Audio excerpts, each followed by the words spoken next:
मंगलम ओंकार मंगलम।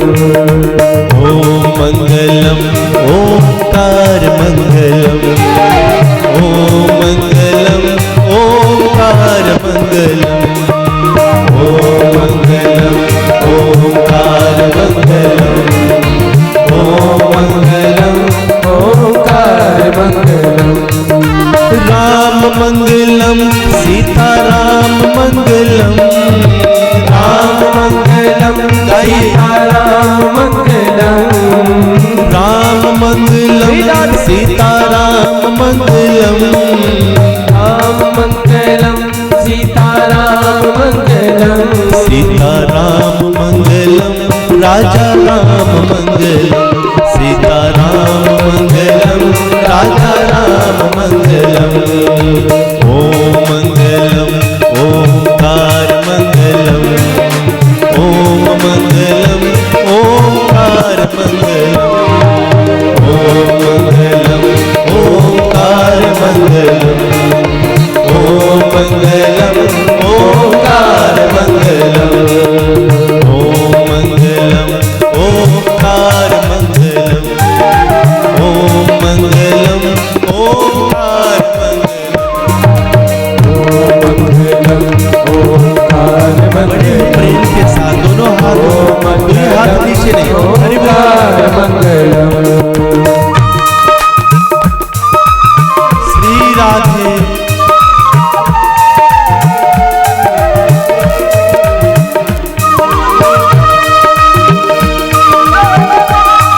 हरि बोल।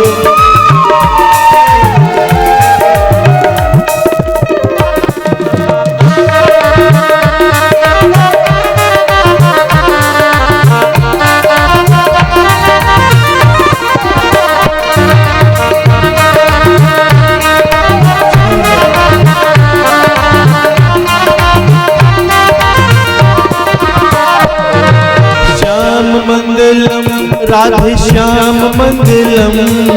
श्याम मंगलम राधे श्याम मंगलम। श्याम मंगलम राधे श्याम मंगलम। श्याम मंगलम राधे श्याम मंगलम। राधे श्याम मंगलम श्यामा श्याम मंगलम। राधे श्याम मंगलम श्यामा श्याम मंगलम। राधे श्याम मंगलम श्यामा श्याम मंगलम। ओम मंगलम ओंकार मंगलम। ओम मंगलम ओंकार मंगलम।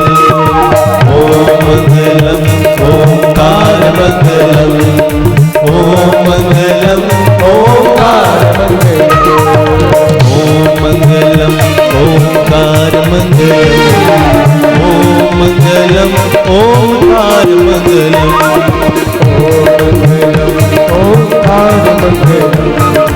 ओम मंगलम ओंकार मंगलम। बड़े प्रेम से तालियों की सेवा करते हैं।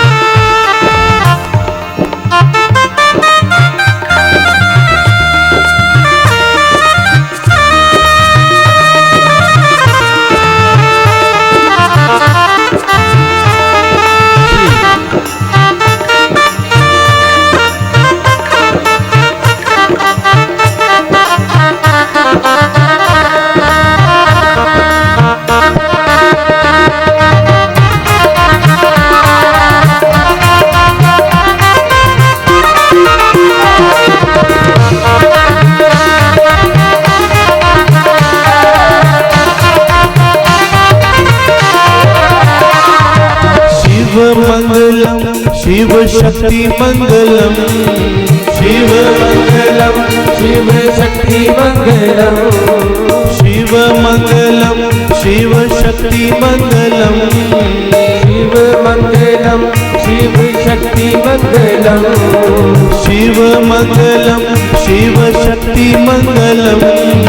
शिव मंगलम शिव शक्ति मंगलम।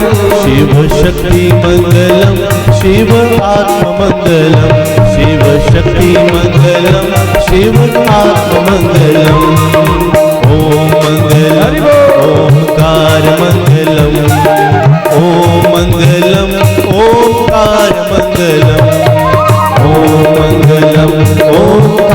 मंगलम ओम मंगलम ओंकार मंगलम ओम मंगलम ओंकार मंगलम ओम मंगलम ओंकार मंगलम ओम मंगलम ओंकार मंगलम ओम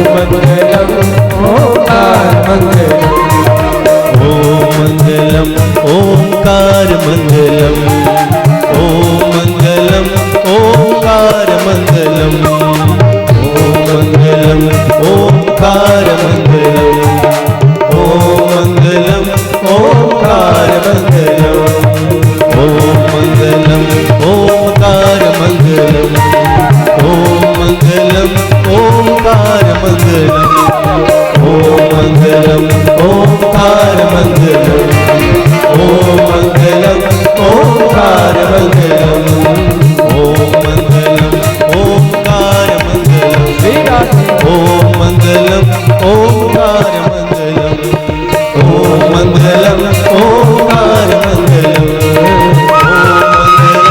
ओंकार मंगलम ओम मंगलम ओंकार मंगलम।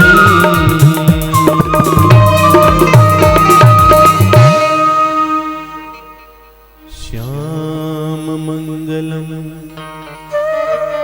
श्याम श्याम मंगलम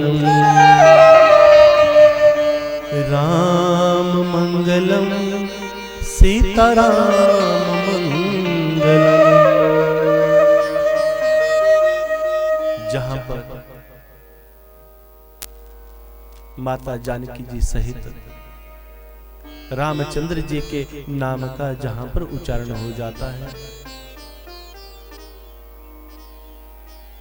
आत्मरूपिणी अधिष्ठात्री देवी हमारी राधिका जी के संग श्याम जी का जब नाम उच्चारण हो जाता है और भगवान शिव और भवानी का जहां पर नाम उच्चारण हो जाता है, ये नाम ही मंगलमय है, वहां मंगल ही मंगल हो जाता है। और गोस्वामी तुलसीदास जी ने मानसी गंगा में प्रवेश करते हुए बड़े सुंदर भाव से कहा है कि भगवान की कृपा को प्राप्त करने के लिए कलयुग के बीच में तो नाम ही केवल और केवल आधार है। कलयुग केवल नाम आधारा, सुमिर सुमिर नर उतरहि पारा। आज बड़े ही सुंदर इस प्रथम दिवस के आख्यान में आप सभी बड़े प्रेम से आप लोगों ने इस भव्य कार्यक्रम का आयोजन भी किया है। आप सभी के सभी ग्रामवासी और आदरणीय एक्शन साहब का पूरा परिवार, सगे संबंधी हार्दिक शुभकामनाओं के पात्र हैं, जो आज बड़े ही प्रेममय भाव में भगवान की शोभा यात्रा सहित भगवान को अपने संग लेकर हम सब आए हैं।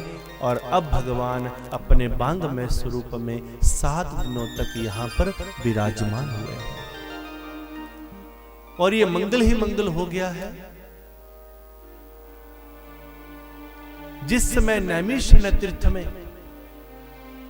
20 वर्ष के एक बाल संत श्री महाभाग सूत जी व्यासासन पर विराजमान हो जाते हैं, उस समय शौनक आदि 88,000 जो ऋषि हैं, वो दोनों हाथ जोड़कर उनसे निवेदन करते हैं, हे गुरुदेव, कि क्याल व्याल मुखग्रासा, काल व्याल मुखग्रासा, त्रास निर्णास हेतवे श्रीमद्भागवतं शास्त्रम कलौ किरेण भाषितम्।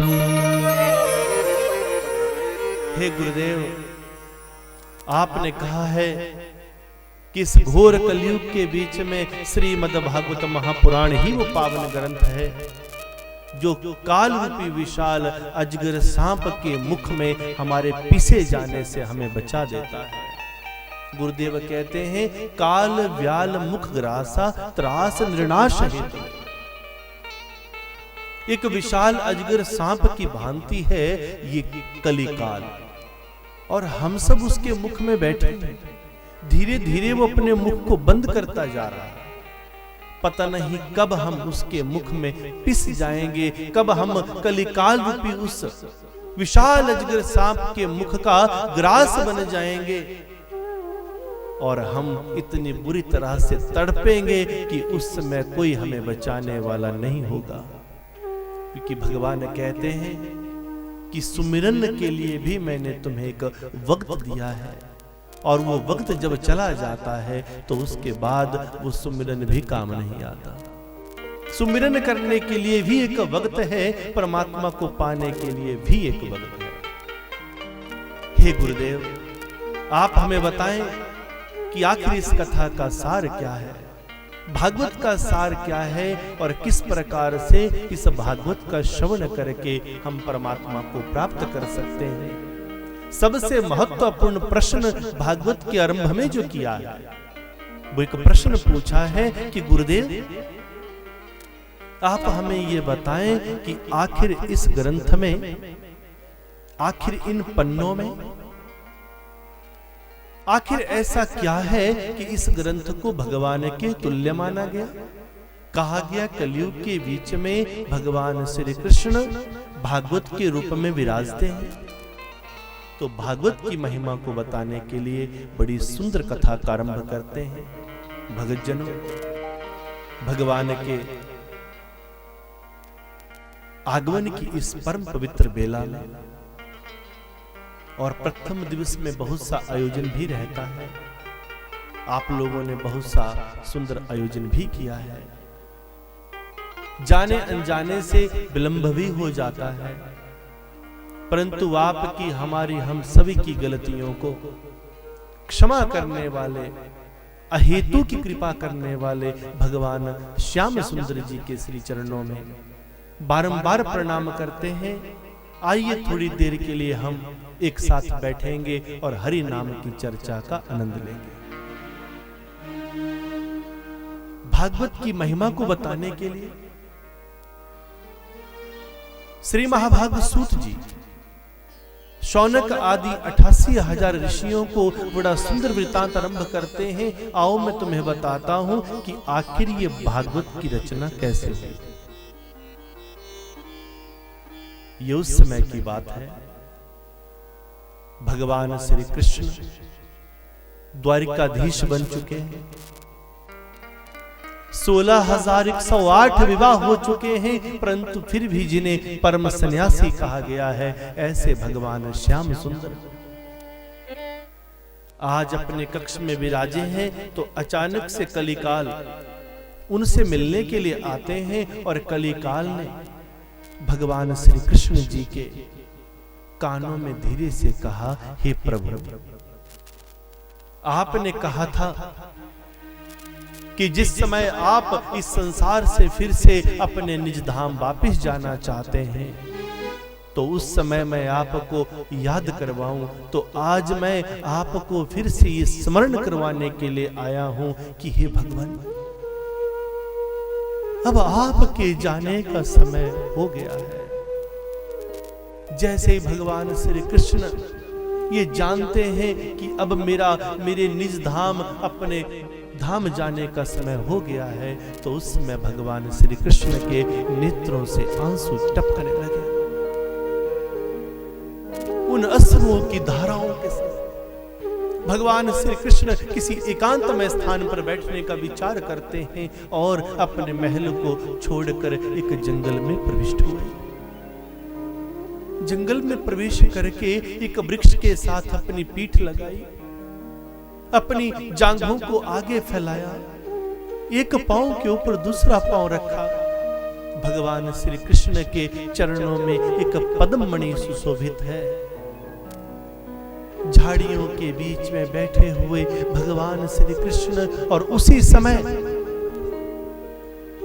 जरा नाम का एक शिकारी उस जंगल में प्रविष्ट हुआ। अपने तरकश में से एक वाण निकाला, वाण को प्रतंचा के ऊपर चढ़ाया और उस वाण को प्रतंचा के ऊपर चढ़ाकर कंधे तक खींचकर चारों तरफ ढूंढने लगे कि क्या मुझे कोई शिकार मिलेगा। झाड़ियों के बीच में जहां भगवान गोविंद विश्राम कर रहे हैं और अपनी लीलाओं को स्मरण कर रहे हैं, उसी समय कृष्ण प्रेमियों जैसे ही भगवान श्री कृष्ण के चरणों में विद्यमान वो पद्ममणि चमक रही थी, तो जरा शिकारी ने देखा कि झाड़ियों के बीच में कुछ चमक रहा है। ऐसा प्रतीत हुआ मानो कोई हिरण है जो यहाँ विश्राम कर रहा है। भगवान के श्री चरणों में चमक रही उस पद्ममणि को किसी हिरण की आंख जानकर अपने वाण को कंधे तक खींचकर भगवान श्री राम का ध्यान करते हुए श्री राम कहकर जो वाण छोड़ा और वो वाण भगवान श्री कृष्ण के चरणों में विद्यमान पद्ममणि में भेदन कर गया। इधर से जोर से कहा जय श्री राम, और सामने से पीड़ा से कराहते हुए, पीड़ा से तड़पते हुए भगवान श्री कृष्ण भी सामने से उत्तर देते हैं जय श्री राम। ये तो किसी पुरुष के रोने की आवाज है, ये तो कोई पुरुष है जो रो रहा है, तड़प रहा है। जरा शिकारी दौड़ते हुए गए और जैसे ही दौड़ते हुए गए भगवान श्री कृष्ण को अपनी नजरों के सामने देखा। एक भक्त का सिर जो है, एक भक्त का शीश भगवान के चरणों में लगना चाहिए। आज तो मेरे द्वारा छोड़ा गया वाण भगवान के चरणों में लग गया। रो रो कर तड़पते हुए भगवान के चरण पकड़ लिए। हे प्रभु, कृपा करके मुझे क्षमा कीजिए, मैं इतना बड़ा पापी कैसे हो गया जो अपने हाथों से स्वयं आपके ही श्री चरणों में बाण लगा दिया। हे प्रभु, मैंने ऐसा कौन सा पाप किया था जो आज मुझे ये दिन देखने को मिला। कृष्ण प्रेमियों, बड़ी ही सुंदर लीलाएं होती हैं। भगवान कहते हैं हे जरा, पाप तुमने नहीं किया, पाप तो मैंने किया था जिसका मैं प्रायश्चित कर रहा हूं। आज तुम जरा बनकर आए हो, मैं कृष्ण बनकर आया हूं, और त्रेता में तुम बाली बनकर आए थे, मैं राम बनकर आया था। उस समय मैंने आपको वृक्ष के पीछे छुपकर बाण मारा था, आज आपने मुझे बाण मारा। मेरा और आपका जो कर्मों का हिसाब किताब है वो पूर्ण हो गया। हे जरा, तुम्हारे इस बाण के माध्यम से, इस बाण का बहाना लगाकर ही अब मैं इस संसार से लोप कर जाऊंगा। भगवान शरीर सहित लोप होने लगे तो ये दुखद समाचार पूरे के पूरे मृत्यु लोक में आग की चिंगारी की भांति ऐसी आग लगी कि चारों तरफ हाहाकार हो गया। और तो और वो गोपिकाएं जो भगवान के श्री चरणों से कोसों दूर गोकुल में बैठी थी, वो ब्रज स्त्रियां भी रोने लगी, वो गोपिकाएं रोने लगी। उनके हृदय की धड़कनें रुकने लगी और रो रो कर वो भगवान को पुकारने लगी, हे प्रभु, आज ये ब्रज डूब रहा है, आज ये ब्रज डूब रहा है। जैसे ही आप जा रहे हैं हमारी धड़कनें रुक रही हैं। ऐसा लग रहा है मानो आज धड़कनें तो हमारे अंदर हैं, परंतु ये गिर भी आपके पास हैं और आपके जाने की इस अद्भुत लीला के साथ साथ हमारी धड़कनें भी जा रही हैं। रो रो कर ये गोपिकाएं भगवान को पुकार रही हैं। उद्धव सखा कहे, हे प्रभु, आपके जाने के बाद हमारा कौन होगा? आप ही हमारे मित्र हैं, आप ही हमारे सखा हैं, आप ही हमारे माता पिता हैं, आप ही हमारे सब कुछ हैं। हे प्रभु, कृपा कीजिए, बताएं आपके जाने के बाद हम अपने दिल का दुखड़ा किससे कहेंगे? उस समय भगवान श्री कृष्ण उद्धव को कहते हैं, हे उद्धव, मेरे जाने के बाद आपको किसी प्रकार की चिंता की आवश्यकता नहीं है।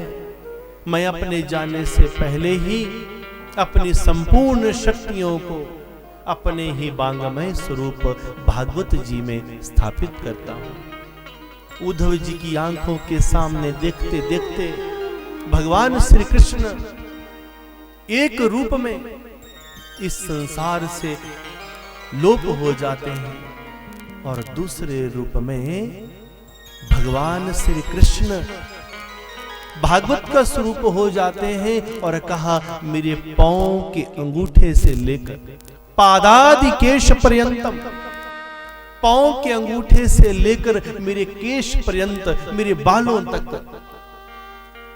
मेरा जो पूरा स्वरूप है, मेरा जो पूरा शरीर है, उसे मैं अपने ही दिव्य अवतार वेद व्यास रूप में बारंबार वर्णन करता हूं और उसे ही भागवत कहा जाता है। 17 पुराणों का निचोड़ वेद व्यास रूप में भगवान श्री हरि ही अपने दिव्य अवतार में 24 अवतारों में से एक अवतार वेद व्यास रूप में भगवान स्वयं अपने पांव के अंगूठे से चोटी पर्यंत अपने श्रृंगार का वर्णन करते हैं। उसे कहा गया श्रीमद् भागवत महापुराण।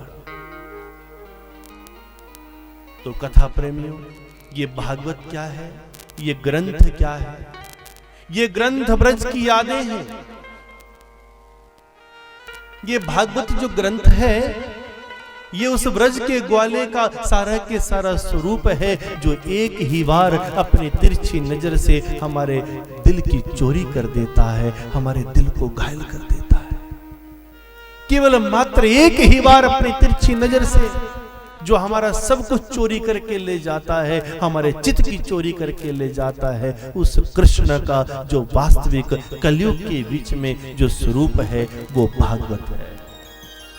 आज सारी के सारी गोपिकाएं रो रो कर भगवान को पुकार रही हैं और इस स्वरूप में जहां वो गोपिकाएं हर पल भगवान को कहती थी कि हे प्रभु, हमें भी आप अपने दीवानों की लाइन में एक स्थान दे दीजिए। आपके दीवानों की जो पंक्ति है, आपके मस्तानों की, आपकी मस्ती के प्यालों को पीने वालों की जो लाइन है, उस लाइन में हमें भी एक स्थान दे दीजिए। और वो गोपिकाएं कैसे रो रो कर आज भगवान को पुकार। बिहारी घर मेरा ब्रज में बना दोगे तो क्या होगा, मुझे वो बांसुरी अपनी सुना दोगे तो क्या होगा। हे श्याम सुंदर, तेरी वो बंसी की धुन हमारे कानों में बस गई।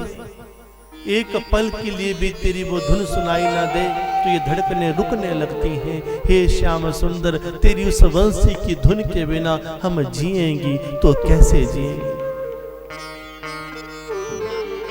बिहारी घर मेरा ब्रज में बना दोगे तो क्या होगा, बिहारी घर मेरा ब्रज में बना दोगे तो क्या होगा, बिहारी घर मेरा ब्रज में बना दोगे तो क्या होगा, बिहारी घर मेरा ब्रज में बना दोगे तो क्या होगा, मुझे वो बांसुरी अपनी, मुझे वो बांसुरी अपनी सुना दोगे तो क्या होगा, मुझे वो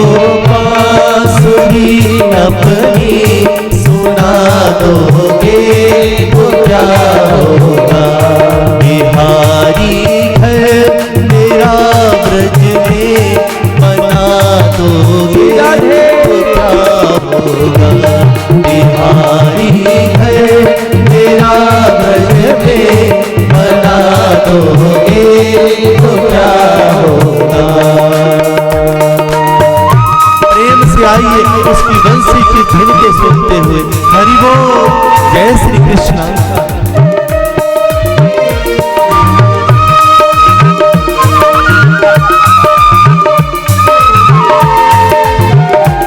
श्री राधे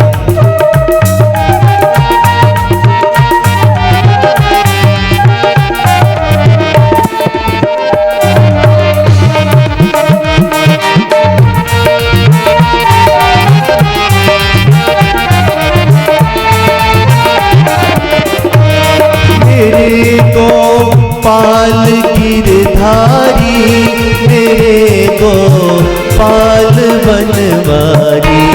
मेरे को पाल गिरधारी मेरे को पाल बनवारी। मुझे भी अपनी सखियों में मुझे भी अपनी सखियों में मिला दोगे तो क्या होगा। बिहारी घर मेरा ब्रज में बिहारी घर मेरा ब्रज में बना दोगे तो क्या होगा। बिहारी घर मेरा ब्रज में बना दोगे तो क्या होगा। श्री राधे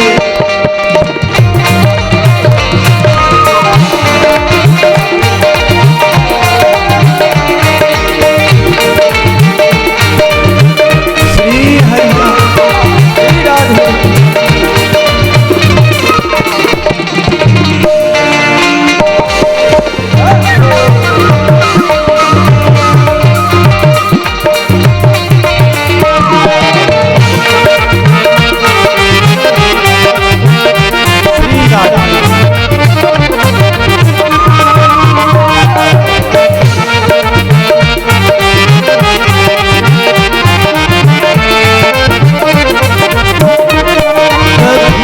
तुम सपनों में आए कभी तुम हो गए ओझल।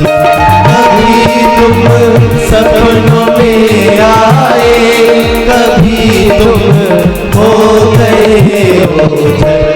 प्रभु ये बीच का पर्दा प्रभु ये बीच का पर्दा हटा दोगे तो क्या होगा।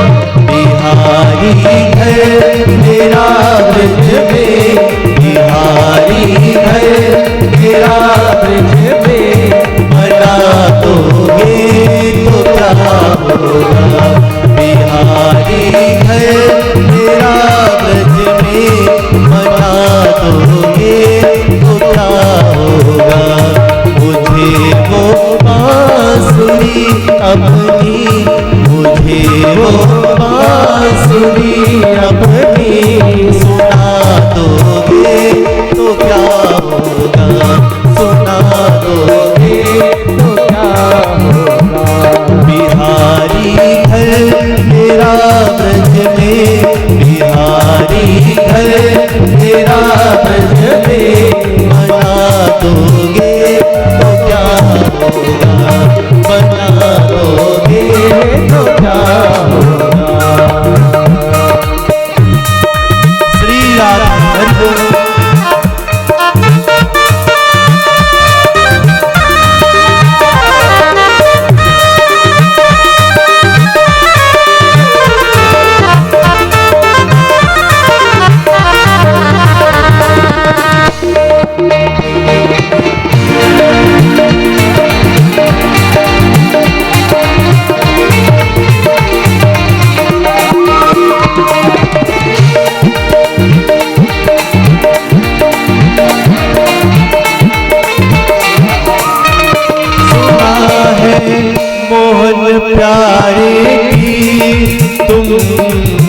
माखन चुराते हो, सुना है मोहन प्यारे की तुम माखन चुराते हो। हमें भी चोर मंडली में, हमें भी चोर मंडली में मिला दोगे तो क्या होगा। बिहारी घर तेरा ब्रज में बना दोगे तो क्या होगा। बिहारी घर तेरा ब्रज में बना दोगे तो क्या होगा। बिहारी घर तेरा ब्रज में बना दोगे तो क्या होगा। बिहारी घर तेरा ब्रज में बना दोगे तो क्या होगा। मुझे वो बांसुरी अपनी, मुझे वो बांसुरी अपनी सुना दोगे तो क्या होगा। सुना दोगे तो क्या होगा। सुना दोगे तो क्या होगा। सुना दोगे तो क्या होगा। सुना दोगे तो क्या होगा। सुना दोगे तो क्या होगा। मुझे वो बांसुरी अपनी सुना दोगे तो क्या होगा। हे श्याम सुंदर, जो आपकी उस बंसी की धुन के लिए, अब तुम्हारी ये बंसी की धुन अगर आप हमें फिर से सुना दें तो आपका क्या जाएगा। हे श्याम, अगर तुम न जाओ तो क्या हो जाएगा। भगवान उद्धव के माध्यम से सारे संसार को परम ज्ञान देते हैं।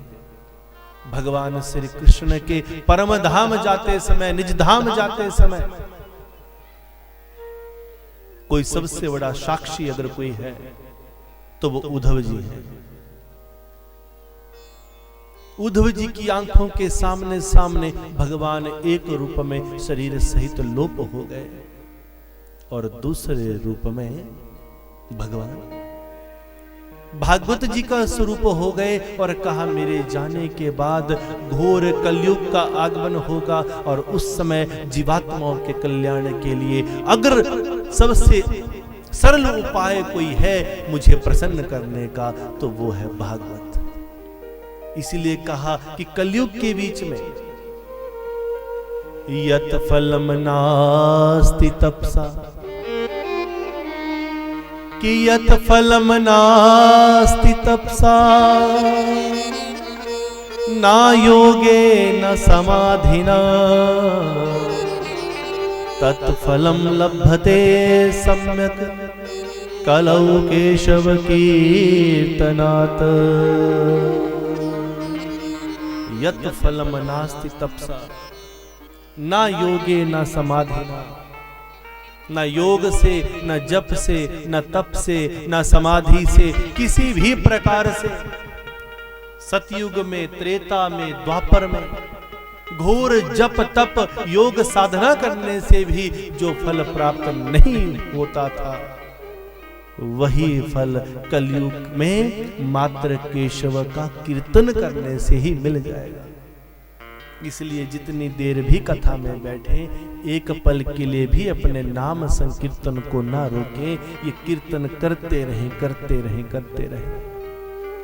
इस प्रकार भगवान संसार से लोप हो गए, भागवत जी के रूप में अपना ये अद्भुत रूप हमें प्रदान कर गए। और ये भागवत जिसे महर्षि वेद व्यास जी ने अपने हृदय के प्रेम से संजोया है, 17 पुराणों का निचोड़ निकाल कर 18वां पुराण श्रीमद् भागवत महापुराण की रचना की है, जिसके वक्ता जो हैं वो वेद व्यास जी हैं और इस ग्रंथ के जो लेखक हैं वो गणपति जी हैं।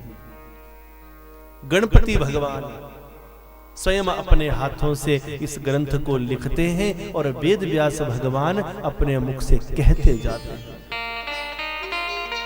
बड़ी सुंदर लीला है। जब शौनक आदि ऋषियों ने श्री महाभाग सूत जी से पूछा, हे गुरुदेव बताएं आखिर इस कथा का श्रवण करने से हमें क्या मिलेगा, आखिर इस कथा का श्रवण करने से मिलता क्या है, क्या प्राप्त होगा। तो उस समय श्री महाभाग सूत जी बड़ी सुंदर कथा आरंभ करते हैं और कहा, हे ऋषिवर आप हमसे ये पूछिए कि इस कथा से मिलता क्या नहीं, ये मत पूछिए कि इस कथा से क्या मिलता है, ये पूछिए कि इस कथा से क्या नहीं मिलता है, क्या है जो मिलता नहीं। तब कथा प्रेमियों श्री महाभाग सूत जी कहते हैं, इस संसार में ब्रह्मांड में कोटि कोटि ब्रह्मांडों में एक भी इच्छित वस्तु ऐसी नहीं है जो भागवत हमें दे नहीं सकते।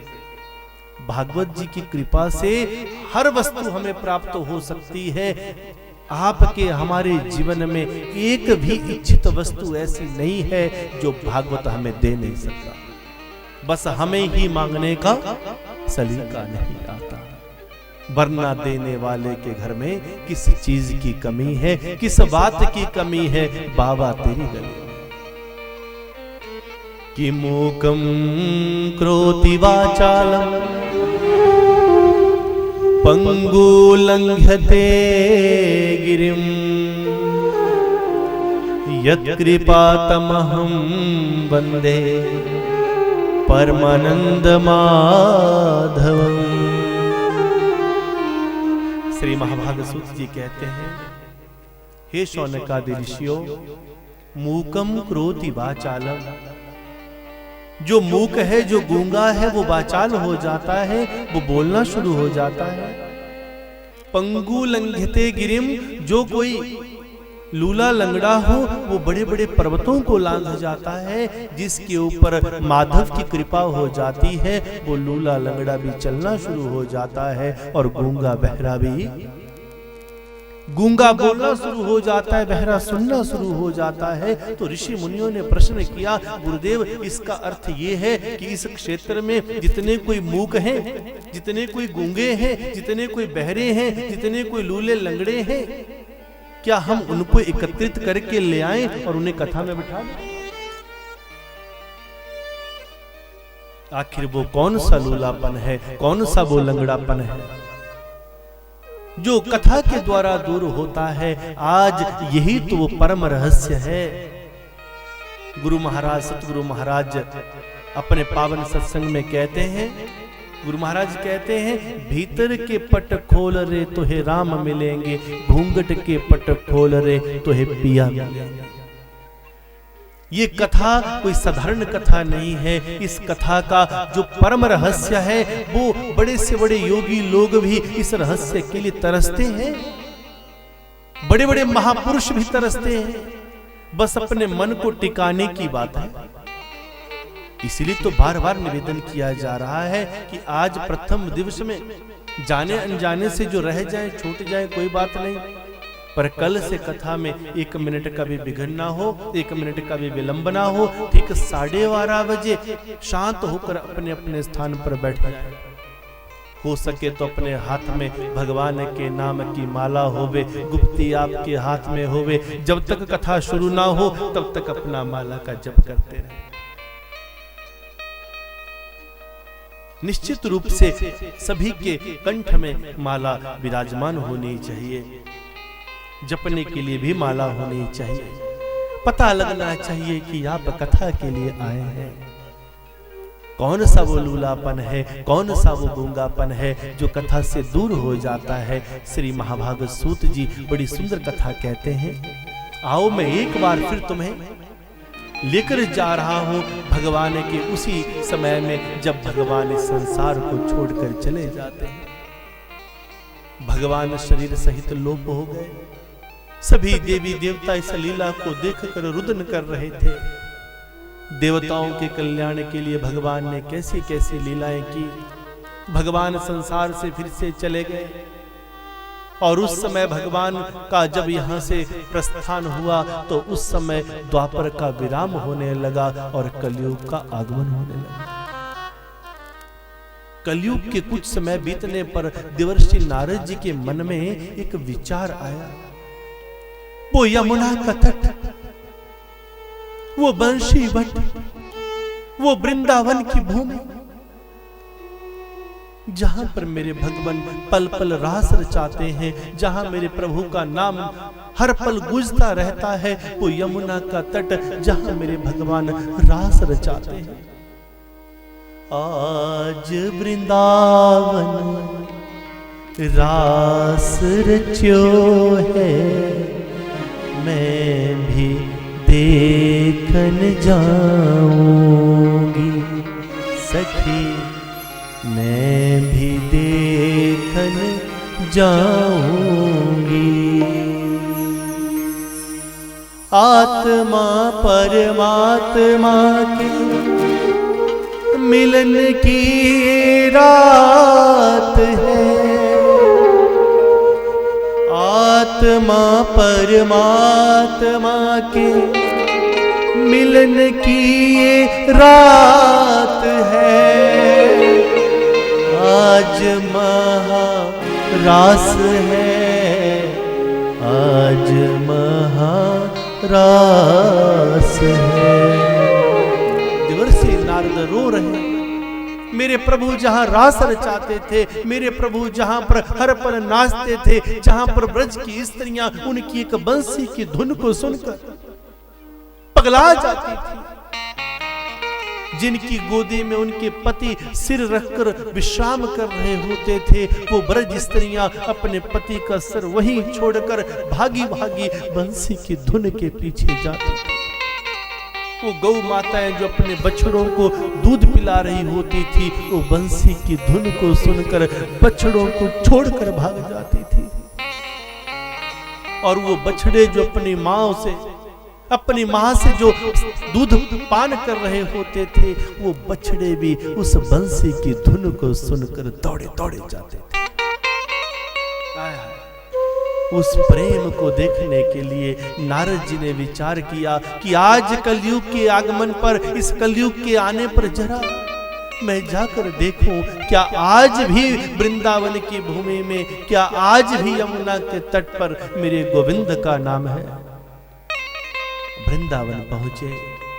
जैसे ही वृंदावन की भूमि में अपना कदम ही रखे तो नारद जी ने क्या देखा, चारों तरफ राधे राधे कृष्णा कृष्णा, राधे राधे कृष्णा कृष्णा, राधे राधे जपो चले आएंगे बिहारी, चले आएंगे बिहारी। आय हाय, मन प्रसन्न हो गया, मन आनंद से विभोर हो गया और हृदय से आवाज आई, आज जितना आनंद मैंने पाया मेरे भगवान को गए हुए इतना समय हो गया, पर आज भी मेरे भगवान के इस वृंदावन धाम में पल पल उनका नाम चल रहा है। अब मैं एक बार जाकर यमुना के तट पर देखूं कि आखिर यमुना के तट पर क्या हो रहा है, क्या वहां भी मेरे भगवान का रास आज भी रचाया जा रहा है। तो भगवान की उस लीलाओं को देखने के लिए यमुना के तट पर पहुंचे। जहां मन प्रसन्न होकर आया था, वही एक ही पल में यमुना के तट पर पहुंचकर नारद जी के हृदय में बड़ा संताप हो गया। पूरा के पूरा यमुना का तट खाली, वो रास की स्थली खाली, और मात्र उस पूरे के पूरे यमुना के तट पर मात्र एक नवयुवती स्त्री बैठी हुई दिखी, जो जोर जोर से रो रही थी। उस नवयुवती स्त्री की गोदी में एक तरफ भी दूसरी तरफ भी अपना सर रखकर दो बूढ़े व्यक्ति सो रहे थे। बाल सफेद हो चुके थे, हड्डियां जर्जर कर रही थी, शरीर निस्तेज हो गया था, चेहरा निस्तेज हो गया था और मानो मूर्छित हुए बेहोश पड़े वो दो बूढ़े व्यक्ति उस नवयुवती स्त्री की गोदी में सर रखकर पड़े हैं। और वो नवयुवती स्त्री रो रो कर कह रही है, उठो मेरे पुत्रो, उठो मेरे पुत्रो, उठो मेरे पुत्रो। एक नवयुवती स्त्री दो वृद्ध व्यक्तियों को, दो बूढ़े व्यक्तियों को कह रही है, उठो मेरे पुत्रो, उठो मेरे पुत्रो, उठो मेरे पुत्रो। नारद जी ने सोचा ये कैसा मामला, माँ बुद्धि होनी चाहिए, बालक युवक होने चाहिए। यहाँ जो माँ कह रही है, जो कह रही है मेरे पुत्र हैं, यहाँ जो पुत्र हैं वो वृद्ध है और माँ नवयुवती है, 22-25 वर्ष की नवयुवती स्त्री। नारद जी सोचे मैं क्या करूं। इससे पहले कि नारद जी कुछ सोचे मैं क्या करूं, अनजान स्त्री की मदद भी बिना मदद मांगे नहीं करनी चाहिए। जब तक सामने से, शास्त्र कहता है, जब तक सामने से कोई देवी चाहे कितने संकट में हो, अगर वो आपसे मदद ना मांगे तो शास्त्र कहता है तो मदद भी नहीं करनी चाहिए, और मदद करें फिर भी 100 वर्ष सोचकर मदद करनी चाहिए। इससे पहले कि नारद जी उस असमंजस से बाहर निकलते, देवी ने सामने से आवाज लगाई, रोते रोते वो देवी पुकारी, भो भो साधु क्षणं तिष्ठा मम चिंतामपि नाशया दर्शनं तव लोकस्या सर्वधा हरम परम। वो साधु क्षणम तिष्ठा, हे साधु कृपा रुकिए। कथा प्रेमियों, मेरी माताओं, मेरी बहनों, मेरे भाइयों, अब थोड़ी देर, जितनी देर भी हम कथा में बैठे, ध्यान से इस कथा के इस रहस्य तक जाइए। एक नवयुवती स्त्री जिसकी गोदी में जो दो बूढ़े व्यक्ति लेटे हैं, मूर्छित हैं, बेहोश हैं, वो उनको उठाने की कोशिश कर रही है, रो रही है, विलाप कर रही है। नारद जी से कहा, वो साधु, अरे साधु एक क्षण के लिए रुकिए, मम चिंतामपि नाशया, मेरी चिंता का नाश कीजिए। मैंने सुना है दर्शनम तव लोकस्य, मैंने सुना है कि संतों का दर्शन करने से सारे के सारे दुख दूर हो जाते हैं। पर बस पता तो होवे कि संतों का दर्शन करें तो कैसे करें, पता तो होवे कि ज्ञानियों का दर्शन करें तो कैसे करें। एक ज्ञानी है, एक संत है, एक गुरु है, एक महात्मा है। ज्ञानी क्या है, ज्ञानी में और साधु में अंतर क्या है? ये बहुत से रहस्य ऐसे हैं जिनका हम कथा में आनंद लेंगे। कहा है कि सच्चे मन से अगर व्यक्ति, सामने वाले व्यक्ति का भाव सही हो और सचमुच में कोई करनी करने वाला, सचमुच में किसी की पहुंच, ध्यान दीजिएगा, अगर सच कहूं तो परमात्मा कभी ज्ञानियों को नहीं मिलते।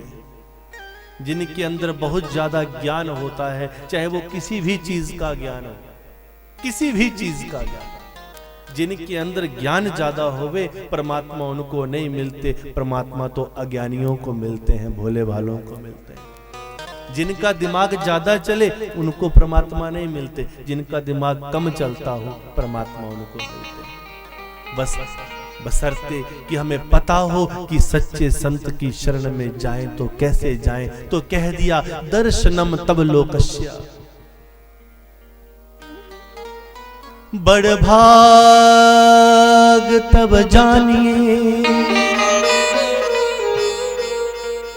बड़ भाग, बड़ भाग, बड़ भाग,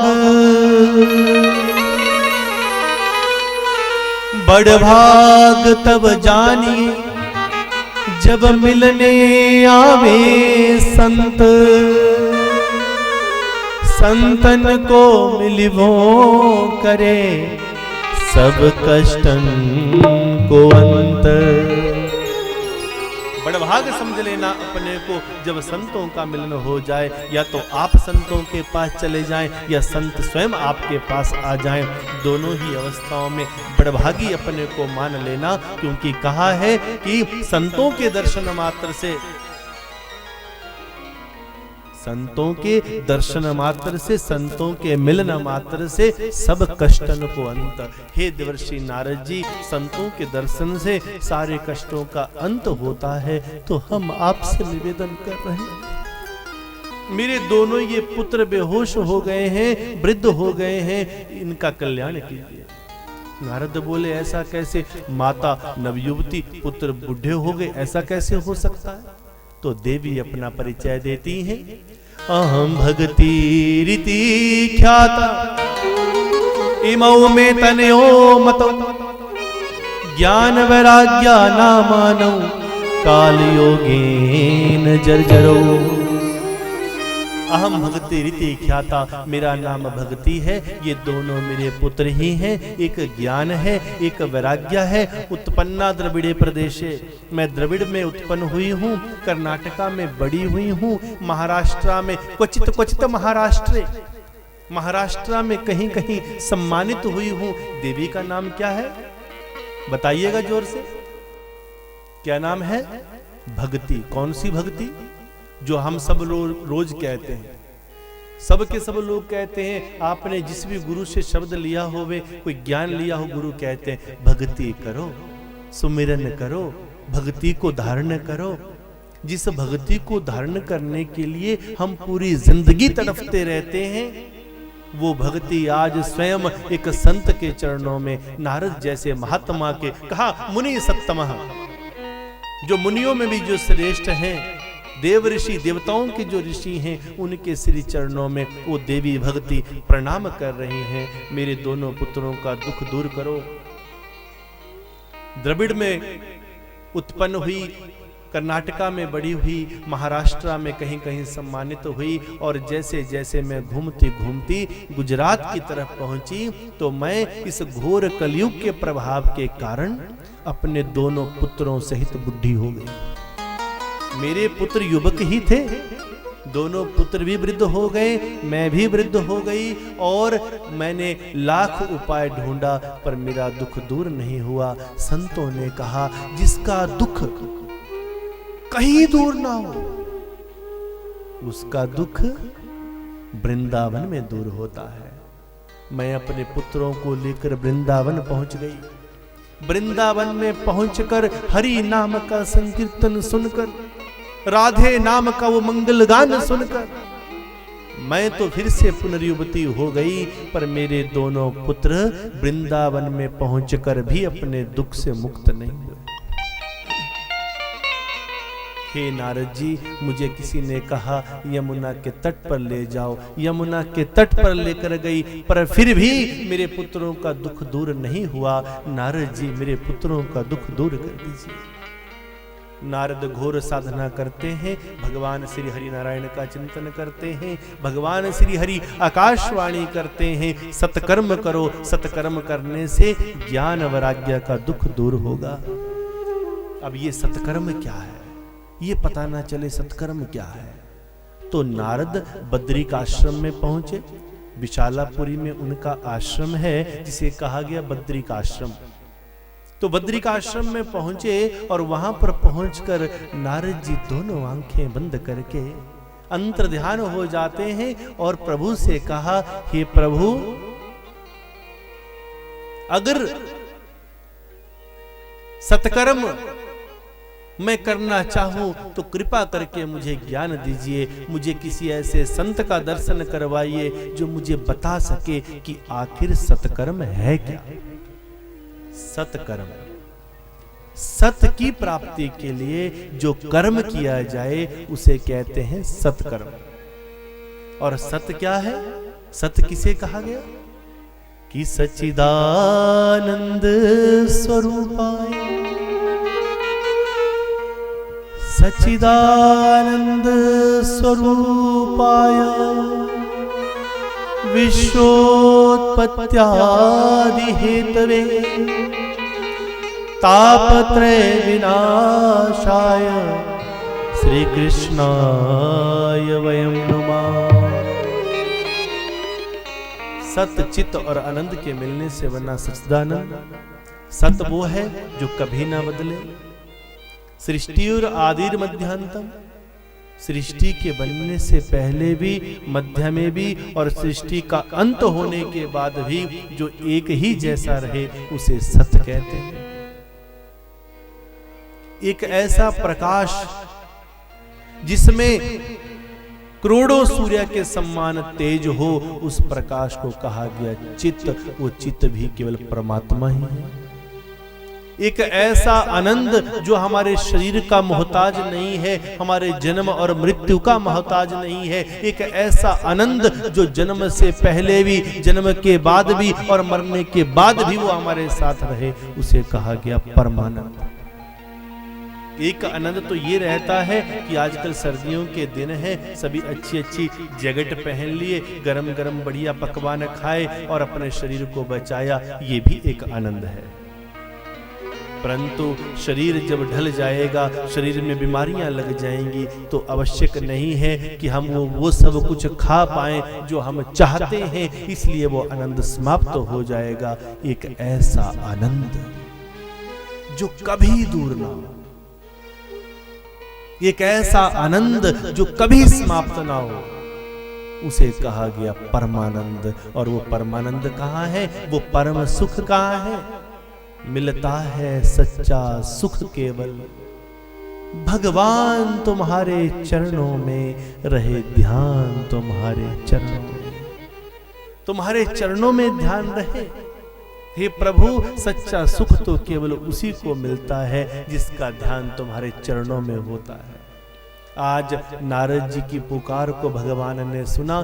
भगवान बड़ा सुंदर स्वरूप बनाते हैं और भगवान बड़ा ही सुंदर स्वरूप बनाकर, जो भगवान का प्रथम अवतार है, जिसे कहा गया सनकादि महात्मा, सनक, सनंदन, सनातन और सनत कुमार, 4 रूपों में भगवान आते हैं। 5-6 वर्ष के बालकों का रूप बनाते हैं और उस रूप को बनाकर सनकादि महात्मा नारद के सामने आए और नारद जी ने उनको प्रणाम किया। कहा, गुरुवर बताएं आखिर देवी भक्ति के दुख को हम कैसे दूर करें। हरिद्वार के पास आनंद घाट नामक एक विस्तृत स्थान, जहां भागवत की महिमा आरंभ हुई, सुंदर व्यासासन बनाया गया, भागवत जी का आयोजन किया गया।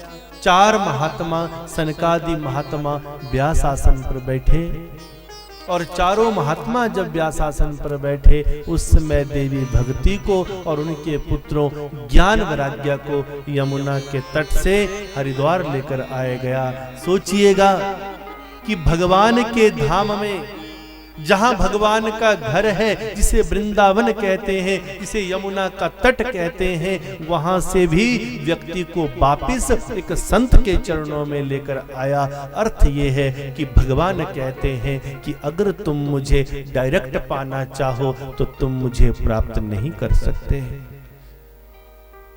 बहुत लोग कभी प्रश्न करे कोई, हाँ महाराज आपने किसी गुरु को धारण किया, तो व्यक्ति बोलता है नहीं नहीं, हम नहीं गुरु के चक्कर में पड़ते, हम तो सीधे भगवान की भक्ति करते हैं। परंतु भगवान स्वयं कहते हैं कि, भगवान कहते हैं कि मेरे वास्तविक स्वरूप आत्मा और परमात्मा के बीच में एक तत्व है। इधर आत्मा है, उधर परमात्मा है। आत्मा और परमात्मा के बीच में एक तत्व है और उस तत्व के बिना आत्मा और परमात्मा का मिलन हो नहीं सकता, और उसी तत्व का नाम गुरु है। वही गुरु, यही वो परम तत्व है जिसके बिना चाहकर भी आत्मा और परमात्मा का मिलन नहीं हो सकता। देवी भक्ति, ज्ञान वैराग्य यमुना के तट पर भगवान के घर में, वृंदावन में भगवान को पुकारते रहे, पर फिर भी भगवान ने उनकी पुकार नहीं सुनी। कारण केवल एक था, क्योंकि वो बिना गुरु की शरण के ही आगे चल रहे थे। गुरु की शरण के बिना परमात्मा मिल नहीं सकते। इसलिए आज देवी भक्ति ज्ञान वैराग्य को संग लेकर हरिद्वार में आनंद घाट में पहुंचे। कथा का आरंभ हुआ। एक एक दिन की कथा से जैसे ही ये कथा ज्ञान वैराग्य के कर्णों में प्रविष्ट हुई, जिस प्रकार से सौनक आदि ऋषियों ने कहा था कि सूता ख्याही कथा सारम मम कर्ण रसायनम। आहा, हे सूत जी महाराज, हमें एक ऐसी कथा सुना दीजिए हमारे कर्णों में वो कथा जो रसायन की भांति प्रविष्ट हो जाए। कथा सारम मम कर्ण रसायनम।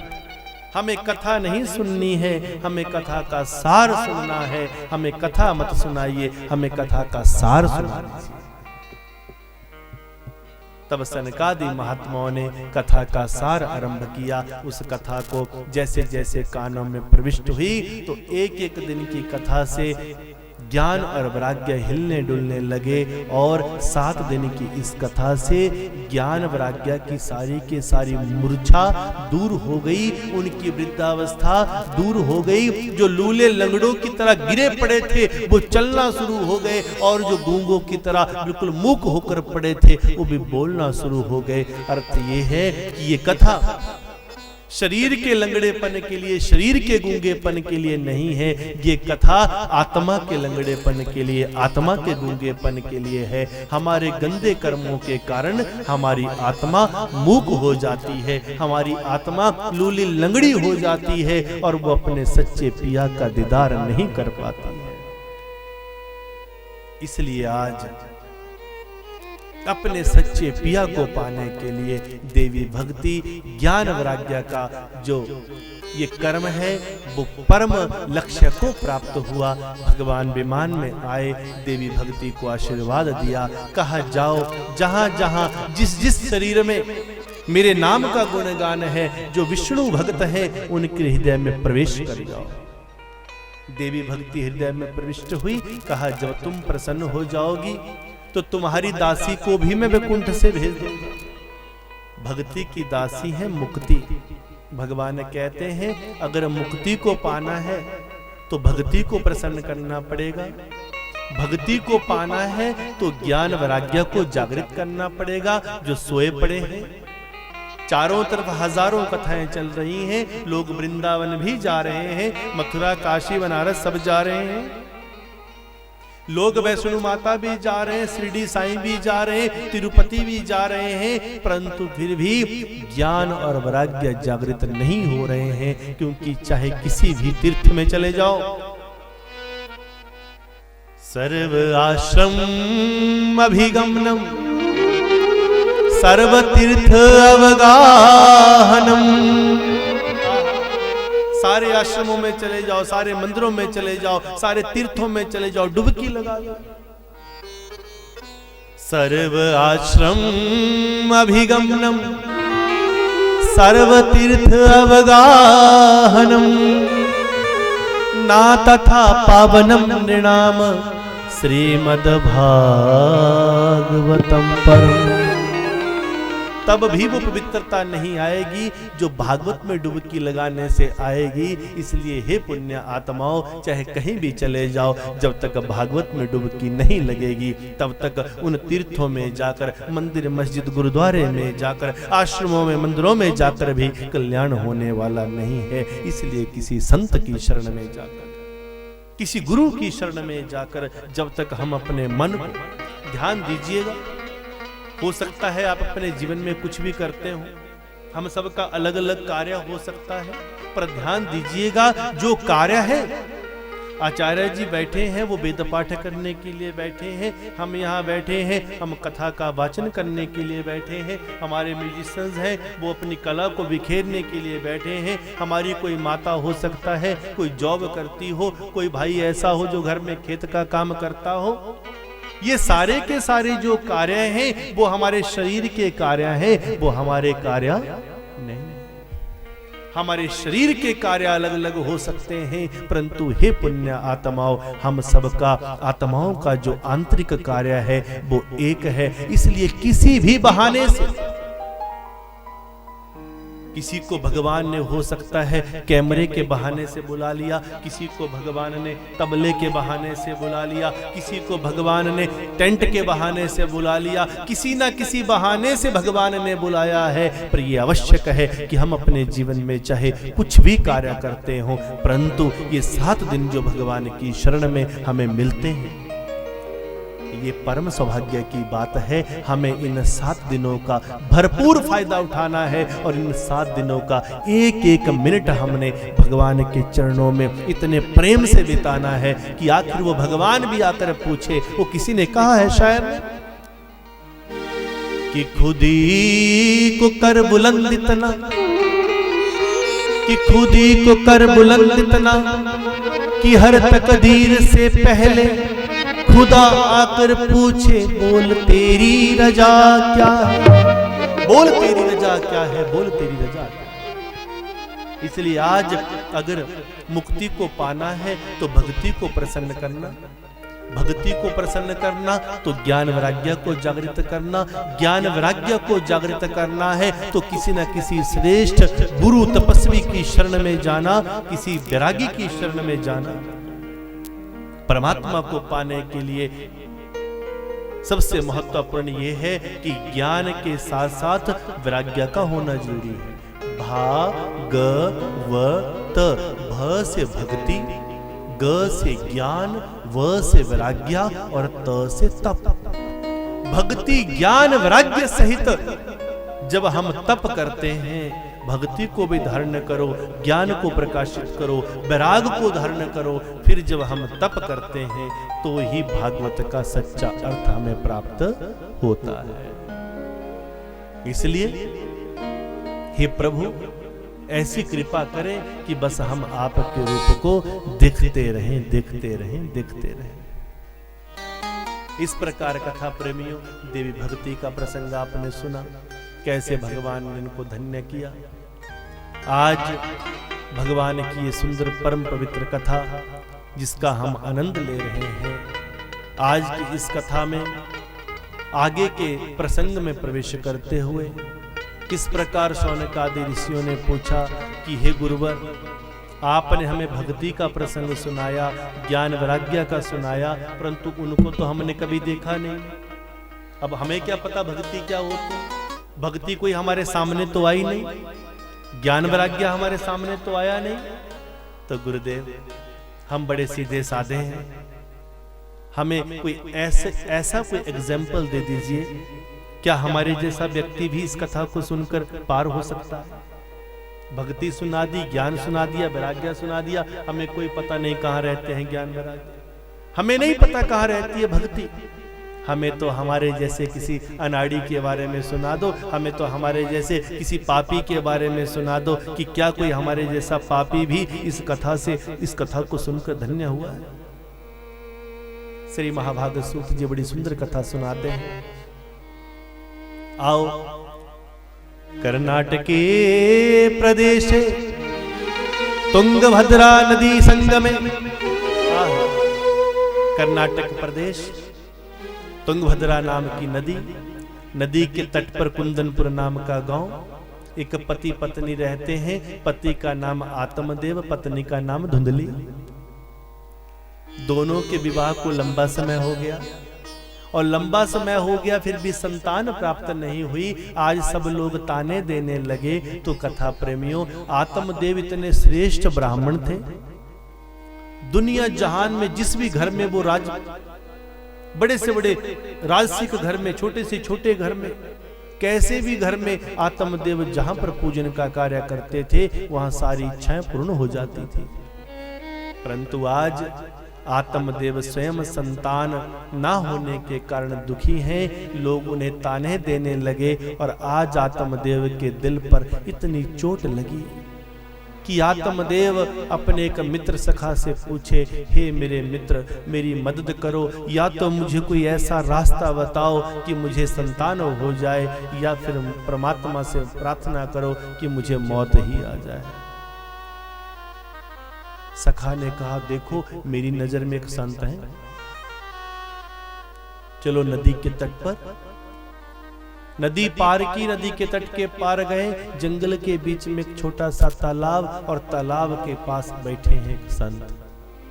संत के पास जाकर प्रणाम किया। आत्मदेव ब्राह्मण बोले, हे गुरुदेव मुझे संतान दीजिए। गुरुदेव बोले, संत बोले, हे आत्मदेव, संतान सुख किसी को प्राप्त नहीं होता, जिसके संतान है वो भी दुखी और जिसके संतान नहीं है वो भी दुखी। हे आत्मदेव, तुम एक श्रेष्ठ ब्राह्मण हो, तुम एक ज्ञानी हो, और ज्ञानी होकर एक संतान सुख के पीछे भाग रहे हो। अभी अभी कहा ना भागवत में कि भगवान ज्ञानियों को मिलते नहीं है, ज्ञानियों को भगवान नहीं मिलते, भगवान भोले भालों को मिलते हैं। आत्मदेव के अंदर ज्ञान की कमी नहीं थी, परंतु परमात्मा के परम तत्व की कमी थी, किसी सतगुरु की कमी थी। ब्राह्मण तो बहुत पहुंचा हुआ था, परंतु किसी गुरु की शरण नहीं मिली थी। जैसे मैंने कहा कि हर व्यक्ति का अलग अलग कार्य, कोई तबला बजाता है, कोई बांसुरी बजाता है, कोई कथा सुनता है, कोई कथा सुनाता है, कोई पूजन करता है, ये सारे हमारे कार्य हैं। परंतु परमात्मा की प्राप्ति के लिए आत्मा और परमात्मा के बीच में जो तत्व है, उस तत्व का नाम है गुरु। जब तक गुरु की शरण नहीं मिली, तब तक चाहकर भी परमात्मा की प्राप्ति नहीं हो सकती। इसलिए आज आत्मदेव वो ज्ञानी पहुंचे हैं गुरु की शरण में, और गुरु ने कहा, हे आत्मदेव, एक ज्ञानी होकर संतान सुख के लिए रो रहे हो। हे आत्मदेव, जितना तुम संतान सुख चाह रहे हो, उतना प्रभु का भजन कर लो। तो आत्मदेव क्या बोले? आत्मदेव बोले, देखिए महाराज, हम आपके पास सत्संग सुनने के लिए नहीं आए हैं, हम तो संतान चाहते हैं। शक्ति है तो संतान दे दीजिए, शक्ति नहीं है तो मत दीजिए, हम कहीं और चले। देखिएगा, चाहे जबरदस्ती किसी को ज्ञान देना भी चाहेंगे तो भी ज्ञान नहीं दे सकते। हर किसी की किस्मत में ज्ञान पाना नहीं है। एक ज्ञान है जो संसार के कार्यों के लिए है, और एक ज्ञान है जो परमात्मा को पाने के लिए है। संसार को पाने के लिए, संसार की सुख सुविधाओं को पाने के लिए, संसार की इच्छाओं को पूर्ण करने के लिए ज्ञान देने वाले हजारों मिल जाएंगे, लाखों मिल जाएंगे, परंतु परमात्मा को पाने का ज्ञान देने वाले नहीं। कोई बिरला साधु जान। इसीलिए गोस्वामी तुलसीदास कहते, तुलसी पूरब के पाप से हरि चर्चा न सुहाई, जैसे ज्वर के वेग से भूख विदा हो जाए। तुलसी पूर्व के पाप से हरि चर्चा न सुहाई। अब आप लोग जितने लोग बैठे हैं,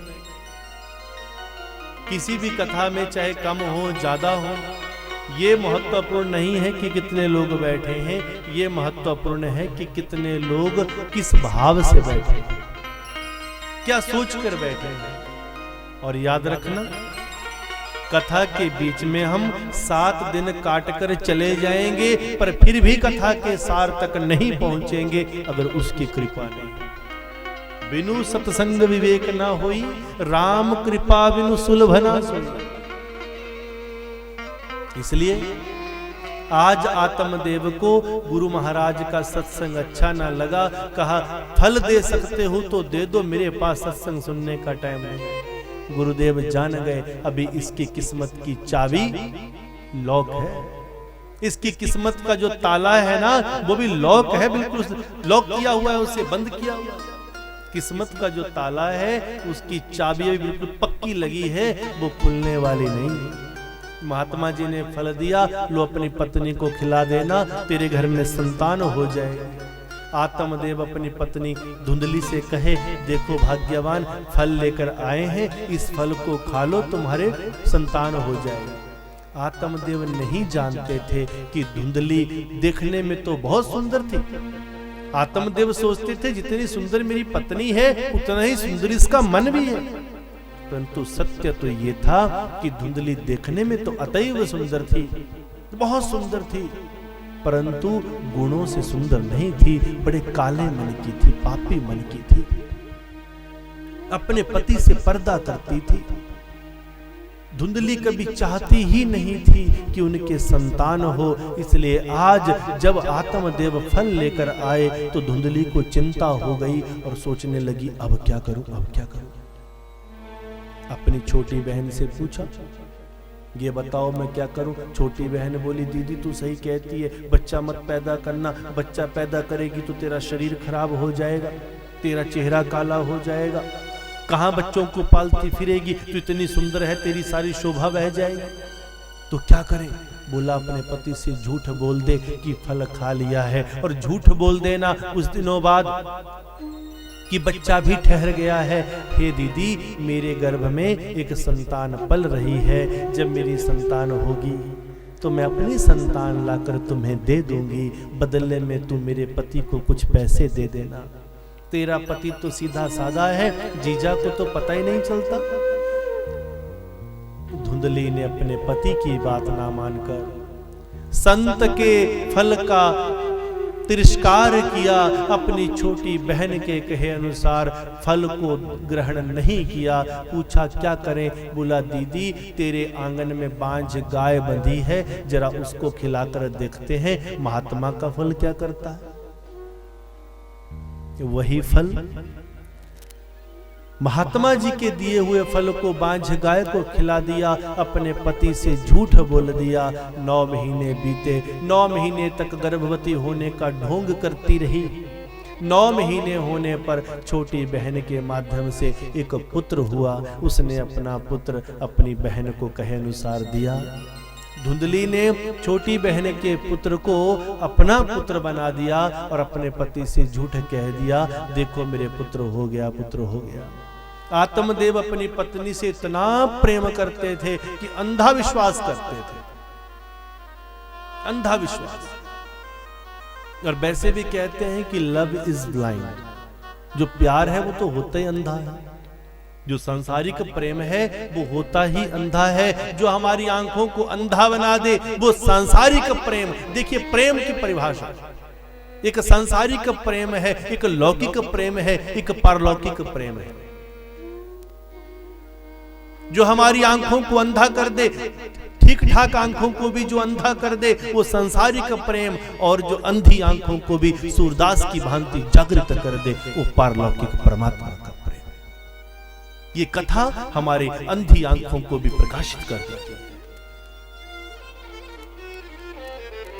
आत्मदेव इतना प्रेम करते थे, अंधा प्रेम करते थे, सोचा ऐसा ही होगा। इधर छोटी बहन के पुत्र को अपना पुत्र बना दिया, और उसी समय बांझ गाय के गर्भ से भी एक मनुष्य की ही भांति पुत्र पैदा हो गया। मनुष्य का पुत्र, मनुष्य का आकार का पुत्र, गाय की तरह बड़े बड़े कान, नाम रखा गोकर्ण। और धुंधली के पुत्र का नाम रखा धुंधुकारी। धुंधुकारी बाल्यावस्था से ही उपद्रवी, शरारती, झगड़ालू बने। जैसे जैसे बड़े होने लगे, पाप करने लगे, और तो और आज बड़े होकर धुंधुकारी ऐसे पापी हो गए कि मदिरा पान जुआ खेलना, ब्राह्मण के कुल में पैदा होकर, ब्राह्मण के कुल में पैदा होकर मांस, मदिरा पान, तंबाकू, वैश्य गमन, जुआ, कई प्रकार के गंदे कृत्य करने लगा। और गाय के गर्भ से उत्पन्न गोकर्ण संत बना, राम नाम बांटने लगा। कथा प्रेमियों, आज धुंधुकारी ने घर का एक एक सामान बेचना शुरू कर दिया, आत्मदेव के नाम को पूरा कलंकित कर दिया, और आज अपने उस कलंकित हुए नाम को देखकर अपने पूरे के पूरे कुल के ऊपर कलंक लग गया है। इसलिए आत्मदेव आज गोकर्ण के पास बैठे, हे पुत्र, तू कितना श्रेष्ठ है, जो गाय के गर्भ से पैदा होकर भी मेरे पुत्र की भांति बना मेरी सेवा कर रहा है। तुझे देखकर लगता है कि तू ही मेरा पुत्र है। आत्मदेव नहीं जानते थे कि सत्य भी यही है कि यही गोकर्ण है जो तुम्हारा पुत्र होना था, परंतु तुम्हारी पत्नी ने इसे तुम्हारा पुत्र होने ही नहीं दिया। तब कथा प्रेमियों, आत्मदेव गोकर्ण की शरण में बैठकर जंगल की तरफ प्रस्थान कर गए। घर में धुंधुकारी अपनी माँ के साथ अकेले रहे।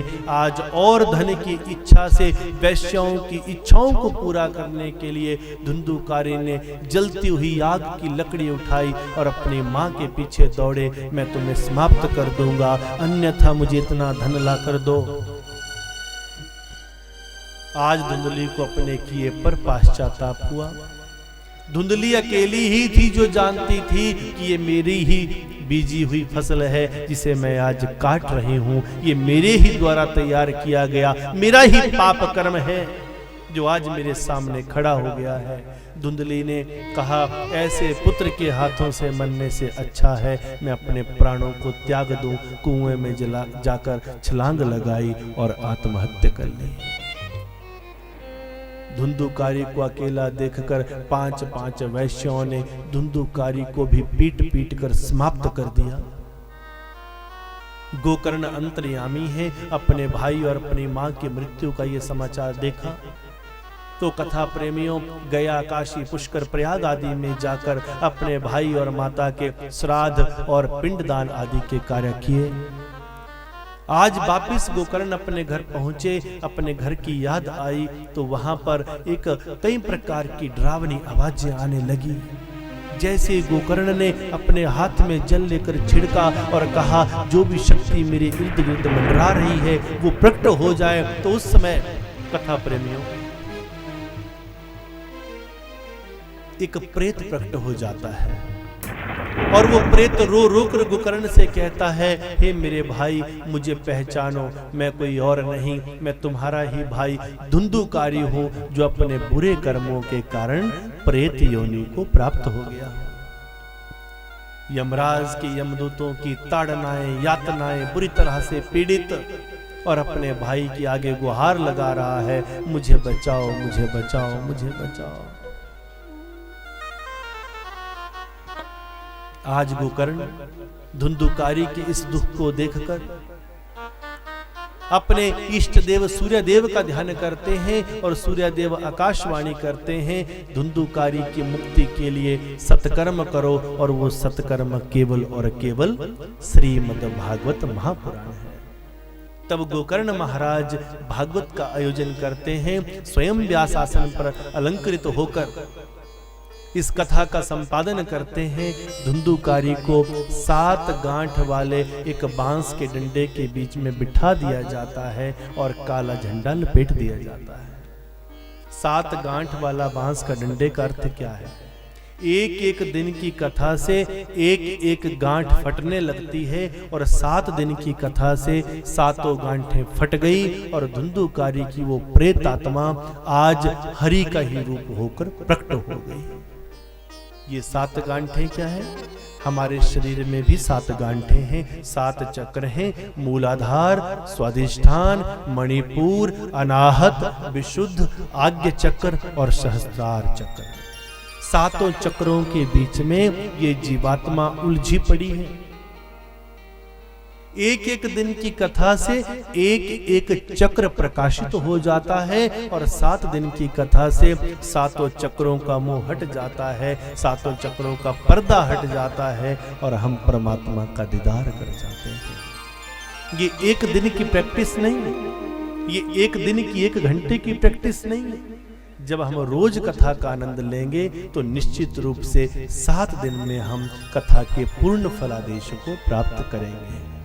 इस प्रकार धुंधुकारी जैसा पापी भी इस कथा के द्वारा भव से पार हो गया। तो वहां बैठे लोगों ने गोकर्ण से पूछा, महाराज धुंधुकारी तो इतना पापी था, इतना बड़ा पापी भी कैसे इस कथा को सुनकर पार हो गया? तो गोकर्ण महाराज बड़ा सुंदर वृत्तांत सुनाते हैं कि आर्द्रम शुष्कम लघु स्थूलम, आर्द्रम शुष्कम लघु स्थूलम, बांग मनः कर्म भी कृतम, अज्ञान कृत मोह मद अंधकार नाशम, श्रीमद् भागवतम परम। जब किसी जंगल में आग लगती है तो ये नहीं देखती कि लकड़ी गीली है, सूखी है, अच्छी है कि बुरी है, मोटी है कि पतली है, वो पूरे के पूरे जंगल को जलाकर राख कर देती है। यथा भागवती कथा। ऐसे ही परमात्मा की कथा है, ऐसे ही परमात्मा की प्रेम अग्नि है, जो कथा में आ जाता है चाहे किसी भी बहाने से। ये कथा ये नहीं दिखती कि अच्छा है कि बुरा है, गोरा है कि काला है, स्त्री है कि पुरुष है, अमीर है कि गरीब है, ब्राह्मण है कि क्षत्रिय है कि किस जाति का है। भगवान के पास कोई जाति नहीं है, कोई धर्म नहीं है। इसलिए भगवान कहते हैं सर्वान धर्म परित्यज्यम माम एकम शरणम व्रज। सारे धर्मों जातियों का प्रपंच छोड़कर जो मेरी शरण में आता है मैं उसको मिल जाता हूं। इसलिए भगवान की जो ये लीलाएं हैं, भगवान कहते हैं सारे के सारे जाति के बंधनों को त्याग कर तू मेरी शरण में आ जा, तू मेरी शरण में आ जा। और जब हम सबके बीच में वो परमात्मा का दीदार होने लगा, वो परमात्मा दिखने लगा, तो समझ लो कि कथा का पूर्ण सार हमने पा लिया। और जब भगवान की इस कथा का सार पा लिया तो ये तिरछी चितवन वाला कृष्ण हर पल हमें क्या मन करता है, ऐसा लगता है कि बस उसे देखते रहें, देखते रहें, देखते रहें। और जैसे जीवात्मा जब माँ के गर्भ में जीवात्मा आती है तो उस समय भगवान दर्शन देते हैं और जीवात्मा कहती है एक बार देखा है बार बार देखने की तमन्ना है, एक बार देखा है बार बार देखने की तमन्ना है।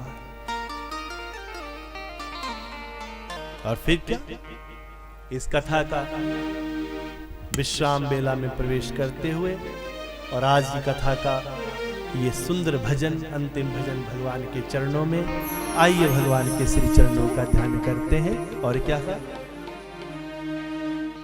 कन्हैया तुम्हें एक नजर देखना है, कन्हैया तुम्हें एक नजर देखना,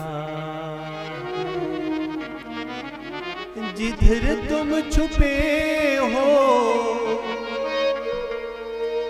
जिधर तुम छुपे हो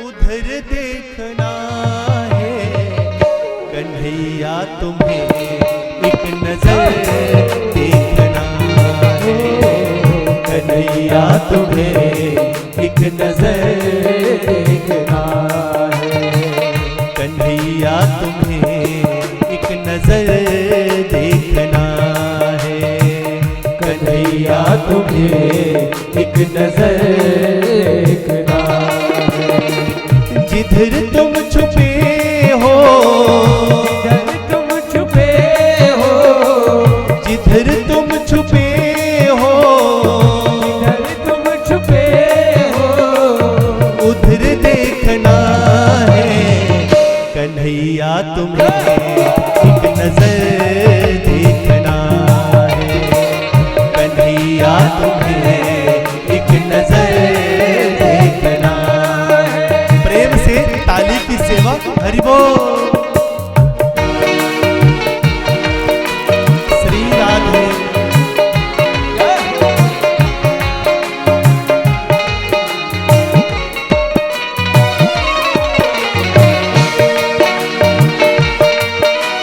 श्री राधे।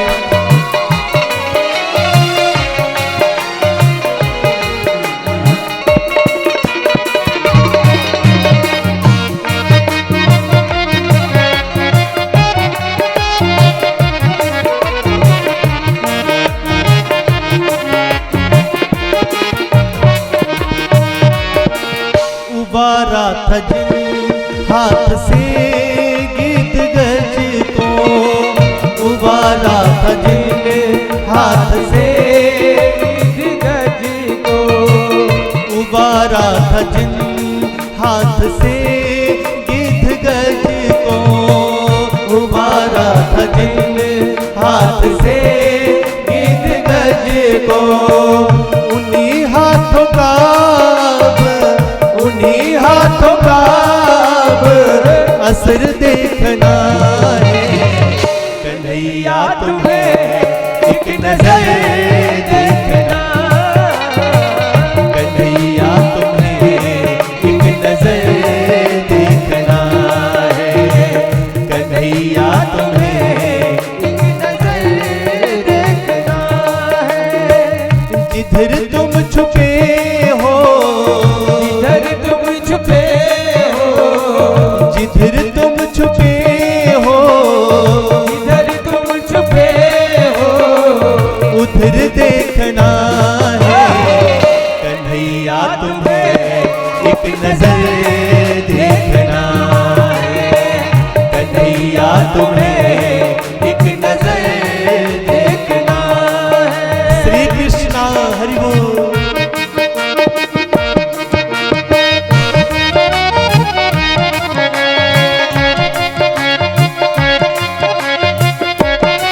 प्रेम से दोनों हाथ उठाइए।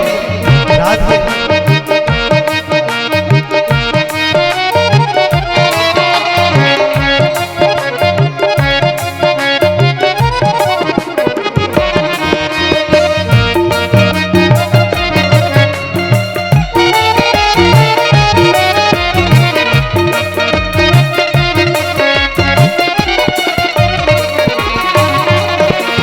विदुर भीलनी के जो घर तुमने देखे, विदुर भीलनी के जो घर तुमने देखे, विदुर भीलनी के जो घर तुमने देखे, विदुर भीलनी के जो घर तुमने देखे, तो हम